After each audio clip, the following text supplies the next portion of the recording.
Commander Jessica Torres had been saving lives for 18 years when she finally decided to take one, not literally, not with her own hands, but with a decision that would end a career, destroy a family, and prove that sometimes winning feels exactly like losing. It started with a patient chart. Room 412, Captain Andrew Brenner, traumatic brain injury from an IED blast in Syria, severe, life-altering, kind of injury that left families making impossible decisions about quality of life versus quantity of time. Jessica had seen hundreds of TBI patients at Naval Medical Center San Diego. Some recovered, some didn't. Some existed in a gray zone between alive and living that made everyone around them question what mercy really meant.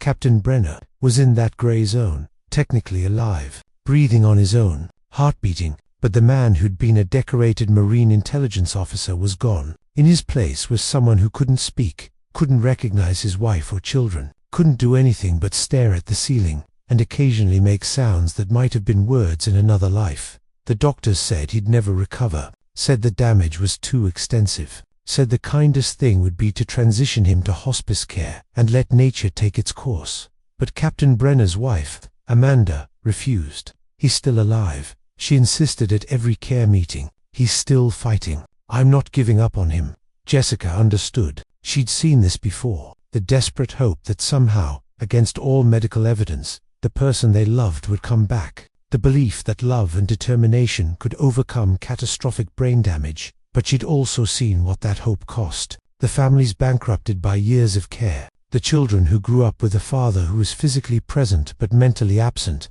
The spouses who became caregivers instead of partners, watching the person they loved deteriorate by inches over years, instead of months. And she'd seen the patients, existing, not living, trapped in bodies that functioned while minds remained locked away. Jessica tried to talk to Amanda gently, compassionately, the way she'd learned in 18 years of delivering bad news.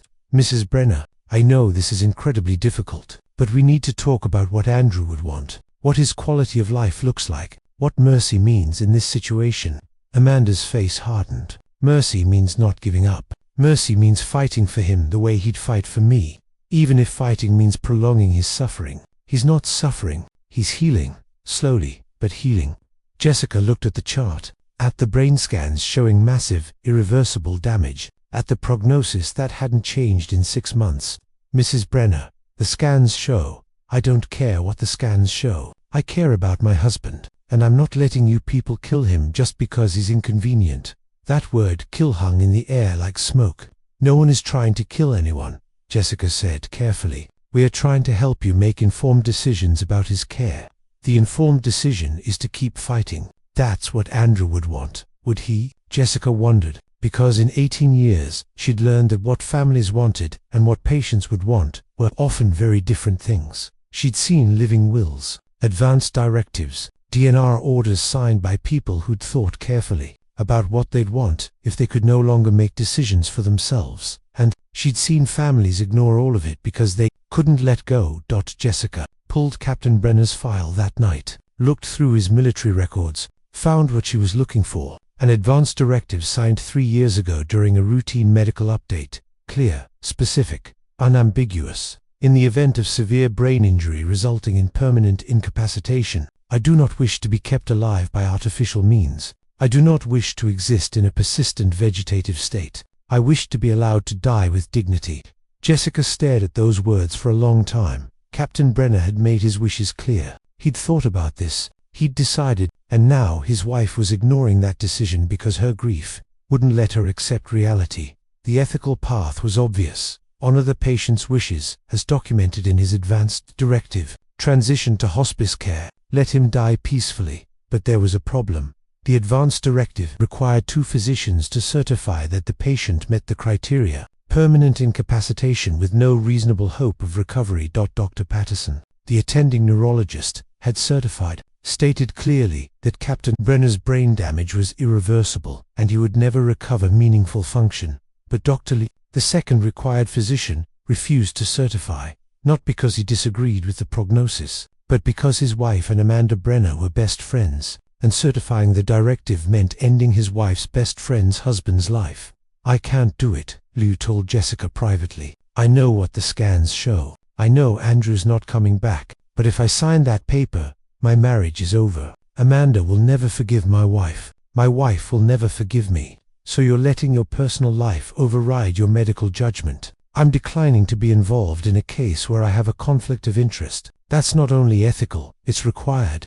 Leo's face was grim. Find another physician, Jessica tried. She approached every doctor at the hospital who was qualified to make the certification. Every single one refused. Not because they disagreed with the prognosis, but because Amanda Brenner had made it clear, any doctor who signed that paper would be sued for wrongful death, would be reported to the medical board, would have their career destroyed. She was leveraging every connection she had, her husband's military rank, her family's legal resources, her position on the hospital board of trustees to ensure no one would certify that directive, and it was working. Captain Brenner remained in limbo, alive but not living, imprisoned in a body that functioned while his mind was gone. Month after month, his care costing hundreds of thousands of dollars, his bed needed by other patients, his existence prolonged against his clearly documented wishes, because his wife couldn't let go, and every doctor was too afraid to help her. Except Jessica wasn't a doctor, she was a nurse, and nurses had a different kind of power. Jessica spent 2 weeks researching medical ethics, legal precedents, nursing scope of practice, patient advocacy versus family rights. She found case after case where families had overridden patient wishes, where people had been kept alive for years against their documented desires, where the medical system had failed to protect patient autonomy because families threatened lawsuits. And she found something else, a legal gray area. If a physician refused to follow an advance directive due to conflict of interest, and no other physician was willing to certify due to external pressure, then patient advocacy allowed a senior nurse to escalate the case directly to the hospital ethics board, and the ethics board had the authority to override family objections if the patient's documented wishes were clear and the medical prognosis was unambiguous. It was a narrow path, rarely used, potentially career-ending if it went wrong. But it was legal. Jessica filed the ethics board complaint, attached Captain Brenner's advance directive, attached Patterson's medical certification, attached documentation of every physician who'd refused to certify due to Amanda Brenner's threats, and she requested an emergency hearing. The ethics board met 3 days later. Jessica presented her case, a patient with clearly documented wishes, being kept alive against those wishes because his wife was using intimidation to prevent medical professionals from honoring his autonomy. Amanda's lawyer argued that the advance directive was outdated, that Brenner had signed it before he understood what modern medicine could do, that Jessica was trying to kill a patient to free up a bed. The ethics board deliberated for 4 hours. Their decision, Captain Andrew Brenner's advance directive, was clear, current, and should be honored. He would be transitioned to comfort care. Life-sustaining treatment would be withdrawn. He would be allowed to die peacefully within days. Jessica had one dot. Captain Brenner died 3 days later, peacefully, surrounded by hospice nurses, without pain, without suffering. Amanda Brenner stood in the doorway and watched her husband die. She didn't cry, didn't speak, just watched with eyes that held something cold and final. When it was over, she turned to Jessica. "You killed him," Amanda said quietly. "You murdered my husband because you thought you knew better than his family. And I promise you, you will pay for this." Jessica wanted to say something about patient autonomy, about honoring documented wishes, about mercy, but looking at Amanda's devastated face, at her children crying in the waiting room, at the family that would never forgive her, Jessica couldn't find the words. She'd won. The ethics board had ruled in her favor. She'd honored Captain Brenner's wishes. But standing in that hospital room, watching a widow bury her husband, Jessica wondered if victory was supposed to feel this much like defeat. The lawsuit arrived at Jessica's home on a Saturday morning. Wrongful death, $50 million in damages, filed not just against the hospital, but against Jessica personally. The complaint was brutal. Commander Jessica Torres, acting beyond her scope of practice and authority, initiated proceedings to end Captain Andrew Brenner's life against his family's wishes. Through manipulation of hospital processes and disregard for family rights, she caused the premature death of a decorated Marine officer who was showing signs of recovery. Signs of recovery. That was a lie. Every scan showed the same catastrophic damage. Every doctor agreed there was no recovery happening. But in a courtroom, Medical reality and legal reality didn't always match. Jessica called the hospital's legal department. They were sympathetic but clear. The ethics board's decision protects the hospital, but you personally filed the complaint. You personally pushed for this outcome. That makes you personally liable if the family can prove you acted inappropriately, acted to honor the patient's documented wishes, and the family's lawyer will argue you acted to kill a patient against his family's objections. It's going to come down to whether a jury believes you were a patient advocate or a mercy killer. Mercy killer. The words made Jessica sick. The case consumed the next 6 months. Depositions, discovery, expert witnesses arguing both sides. Amanda Brenner on the stand, crying, talking about how her husband had been improving, how he'd squeezed her hand, how he'd made eye contact, how Jessica had killed him just as he was starting to heal. All of it subjective, all of it contradicted by objective medical evidence. But juries don't always care about medical evidence. They care about grieving widows and fatherless children and nurses who seem cold enough to override a family's desperate hope. Jessica's lawyer prepared her for trial. They're going to paint you as someone who values efficiency over compassion, someone who wanted to free up a bed more than she wanted to honor a family's wishes. You need to make that jury understand you were fighting for the patient, not against the family. I was fighting for the patient. Then you need to make them believe it. Because right now, you're the woman who killed a decorated Marine against his wife's wishes. The trial lasted 3 weeks. Amanda's lawyer was brilliant. He presented Captain Brenner as a loving father, devoted husband, decorated Marine who'd served his country with honor. He showed videos of Brenner before the injury laughing with his kids, coaching Little League, giving speeches at military ceremonies. Then he showed what Jessica had taken away. A man who was healing slowly, but would never get the chance to recover, because a nurse decided his life wasn't worth living. He brought in witnesses who swore they'd seen Brenner respond to his family. A squeeze of the hand, a turn of the head, a sound that could have been Amanda.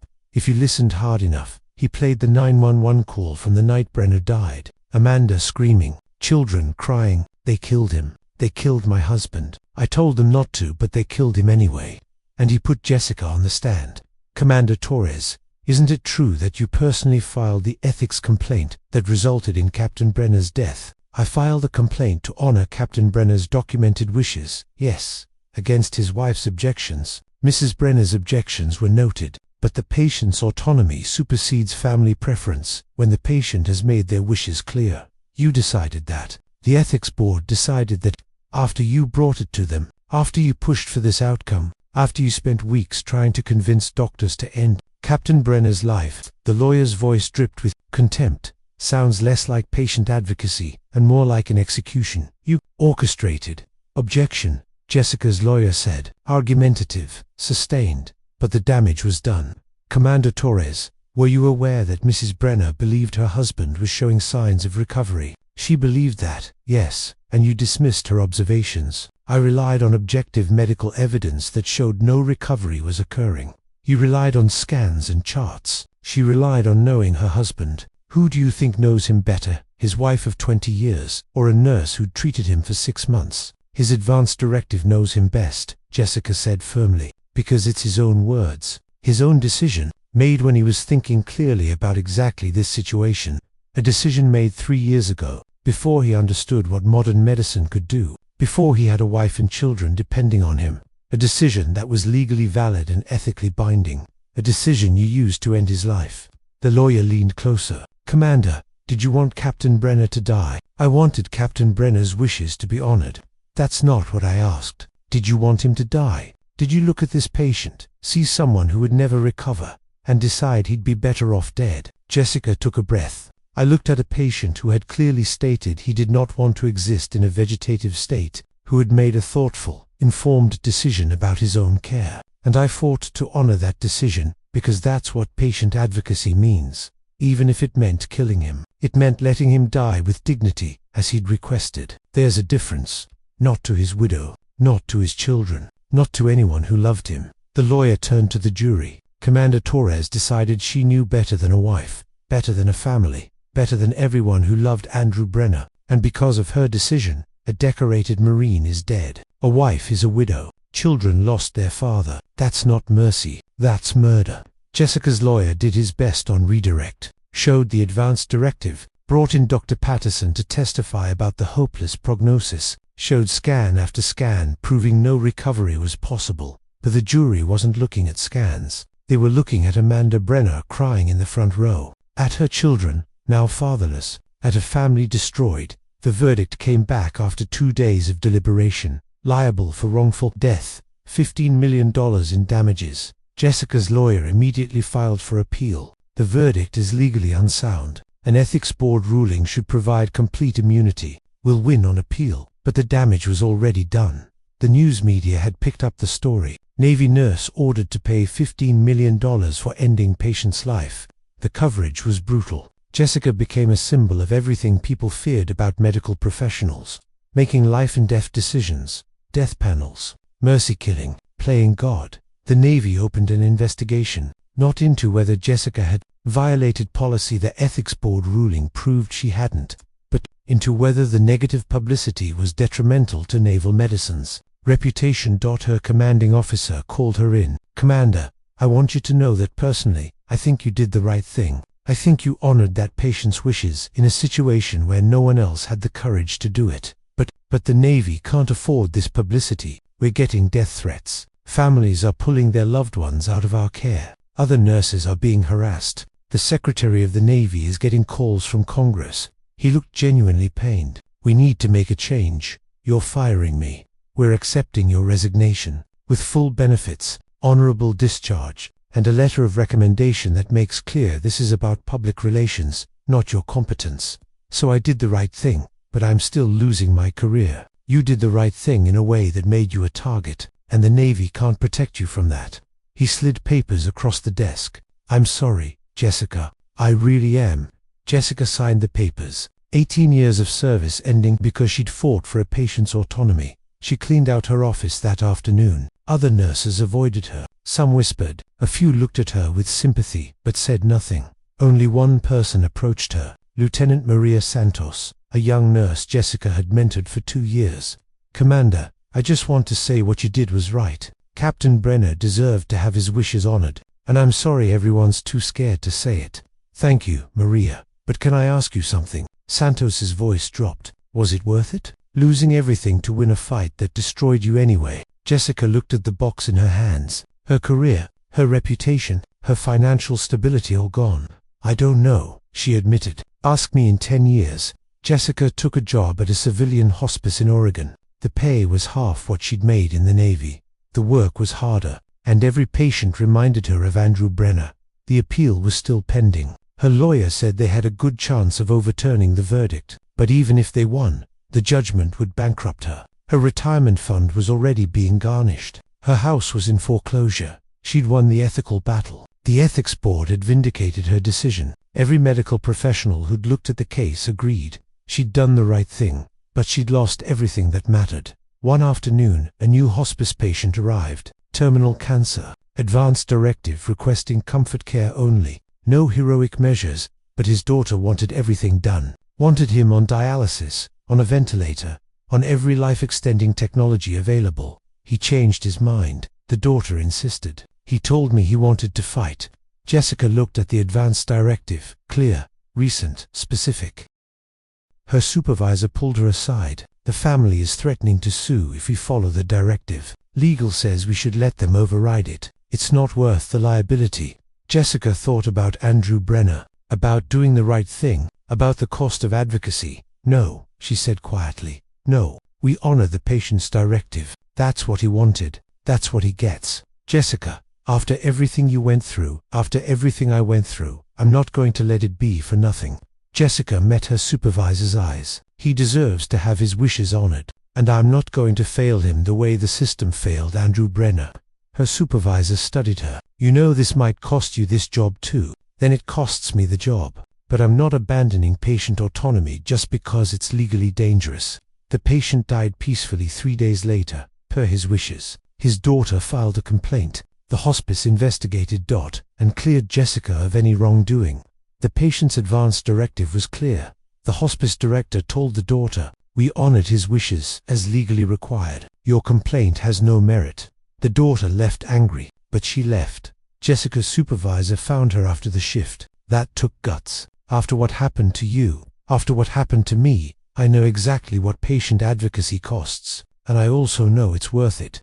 Jessica smiled tiredly. "I lost my career once for doing the right thing. Might as well keep doing it." The appeals court overturned the verdict, ruled that Jessica's actions were protected under patient advocacy laws, and that the ethics board's decision provided immunity from civil liability. Amanda Brenner was ordered to return any money collected. The judgment was erased. Jessica had won, legally, officially, completely, but she'd spent a year fighting the appeal, a year with her finances destroyed, a year with her reputation in ruins, a year working for half her previous salary while paying legal fees. And Andrew Brenner was still dead. His family was still destroyed. Amanda still hated her. The children still grew up without a father. The victory was total and meaningless. Jessica stood in her small apartment, reading the appeals court decision. The appellant demonstrated exceptional courage in advocating for patient autonomy in the face of intense pressure. Her actions represent the highest ideals of nursing ethics.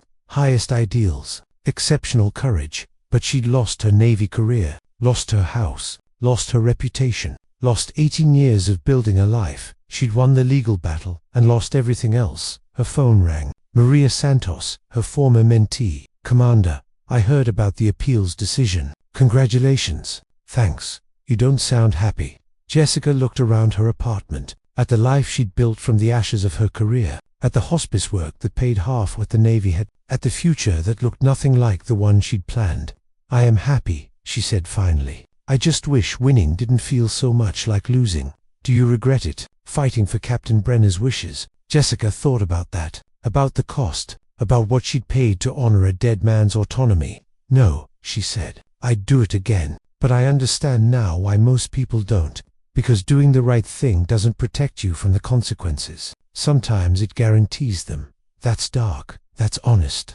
Jessica smiled despite herself. "But here's what I learned. You can't measure victory by what you keep. You measure it by what you refuse to compromise. I refused to compromise patient autonomy. And yeah, it cost me everything. But some principles are worth that cost. Even when the cost is your career." Even then, Jessica looked at the appeals court decision. "Because in 50 years, no one will remember the lawsuit. No one will remember my career. But the precedent stands. The next nurse who fights for patient autonomy has this ruling to protect them. The next Andrew Brenner has a better chance of having his wishes honored. So it was worth it." Jessica was quiet for a long moment. "Ask me in 10 years. Jessica was the director of patient advocacy at a major hospital in Seattle. Her work at the hospice had caught attention. Her appeals court victory had become a landmark case, taught in every nursing ethics class she'd rebuilt, slowly, not to where she'd been, but to something new. She still thought about Andrew Brenner,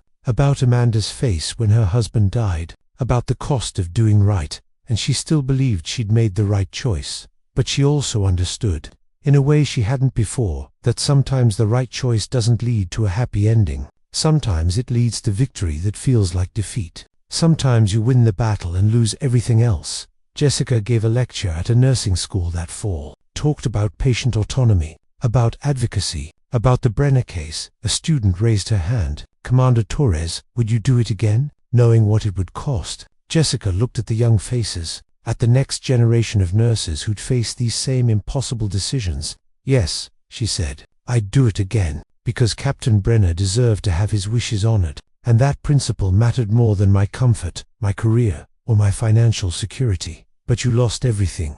"I lost a lot," Jessica corrected, "but I kept my integrity. I kept my commitment to patient autonomy, and I helped establish a legal precedent that protects other nurses who have to make the same impossible choice." She paused. "Sometimes winning costs everything, and sometimes that's exactly the price victory demands. The question isn't whether you'll pay the cost. It's whether you believe the principle is worth it, and you do." Jessica thought about Andrew Brenner, about Amanda, about the 18 years she'd given the Navy and the career she'd lost. "I do," she said, "even on the days when I wish I didn't."